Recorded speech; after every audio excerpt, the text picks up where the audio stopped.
Nu ska vi reda ut ett litet problem här med låset och nyckeln på hybriden. För att ibland när vi har parkerat och man går tillbaka och känner efter, har jag verkligen låst bilen? Då har det känts som att den har varit öppen, eller då har den varit upplåst. Och så har vi läst oss till i instruktionsboken att det är någonting med nyckeln. Så att, ska min medhjälpare Anders Berg här testa hur den här nyckeln egentligen funkar. Då ska vi börja med att hålla nyckeln vid ett avstånd utan att vidröra nyckeln och ta i dörrhandtaget. För att se om den låser upp. Nej, den låser inte upp. Håller jag lite närmare. Den låses upp när jag tar i dörren. Låser bilen igen. Och provar det bakre dörren.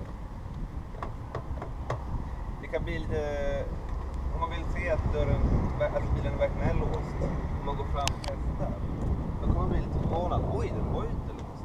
Men det är i själva verket att låsa sig bara upp när man har nyckeln.